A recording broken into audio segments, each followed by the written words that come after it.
Alam mo ba na 4 na rekado lang to? At ang kinaganda sa dessert na to, hindi mo na kailangan magluto. Bongga, di ba? Paano kaya yun pero may umuusok? Pwede kang kumita at makaipon ng 38,000 dyan. Sobrang dali lang. So, ayan, naisip ko, dito ko na lang ilagay para madaling isalin. Sa takore. Pero hindi mo kailangan sa takore din ilagay, ha? Oo. Tapos magsalin tayo ng 4.5 cups ng tubig. Mainit! Oo. Halimbawa, meron kang thermos dyan. O, may pinakulo ka. O, yun ang gamitin mo na. Tapos, lagay ka ng isang pakete ng jelly powder. Mango flavor ginamit ko dito eh. Oo, pero ikaw, kung anong gusto mong flavor, pwede naman. Tapos, haluin na natin. Okay, sigurado may magtatanong, may papasok sa isipan nyo.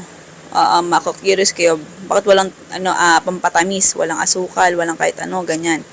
Wala man lang condense, ganito, ganyan. Pag ganitong mixture kasi ginawa nyo, oo, mababalanse nyo yung tamis. Oo, madidepende nyo sa tao kung gaano kahilig sa tamis o ayaw ng matamis nung kakain. Kaya ganyan lang ang ginagawa ko. Pero dati hindi naman talaga ganyan ang gawa ko. Nilagyan ko siya asukal. Pero nagkaroon lang ako ng idea na paano kaya kung ganito yung gagawin ko. Di ko lalagyan ng asukal yung pinaka-mixture para makontrol yung tamis. So, ayan. Pwedeng-pwede siya. Oo, walang matabang dito. Nakadepende sa toppings yun. Oo. Sa hinge cups na ginamit ko dito, 90 ml. Madalas ganyan size ginagamit ko, ha. Tapos isalin mo na dyan. O, di ba bongga? Napakadali lang. O, di ka nagluto. Di ka naghalo-halo. Oo. Okay, tapos, ayan, sa pagsalin dyan sa mga cups natin, ano yan, tansya-tansya na lang eh. Kung gusto mo sukatin, bahala ka. Pero ganoon naman talaga pagka ititinda, kailangan hating kapatid lahat. Tapos itong latak, nilagay ko pa uli. Oo, pero di mo na kailangang ilagay yan na. Gusto ko lang. Alam mo naman tayo, pag dito kayo nanonood, kung kayo ay followers ko na, subscribers ko na, ayan, ganyan talaga lola nyo. Oo, hindi pwedeng may masasayang, kailangan bawat lapak kasama. Okay, tapos ayun, nung pagkalipas ng ilang minuto, ayan, o diba bongga, naging solid na yung texture niya.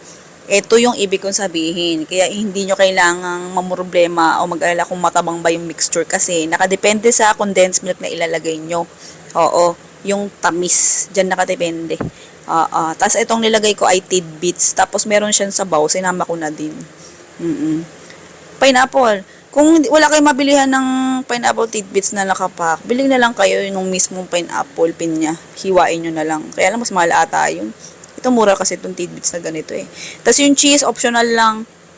Naisip ko lang kasi parang mas okay kung maglalagay ako ng cheese para mabalanse yung tamis, yung asim, at saka yung alat. Oo, bakit may asim? Di ba medyo maasim-asim yung pineapple? Oo. Naisip ko kasi eh. Parang maasim-asim yung kasi, pineapple. Oo.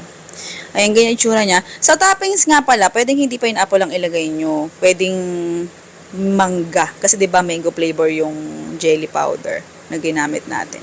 So, ganyan yung tsura niya. Ang kinaganda dito sa hinge cups na ginamit ko dito sa microwave. Microwavable dapat, ha? Oo. Para hindi malusaw pag sinalan nyo yung mainit na mixture.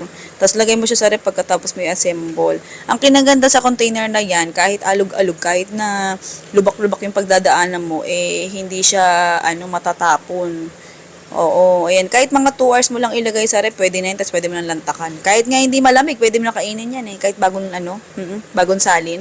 Ito kasi kinain kong bagong salin na, para sa mga bawal sa malamig, ganyan gawin mo. Diretso lantak na.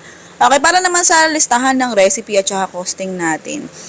Bisitahin nyo yung ating YT channels, Foodie Par o kaya Halo Mix. Meron din Chef Eden pero hindi ako gano'n active doon eh. Okay?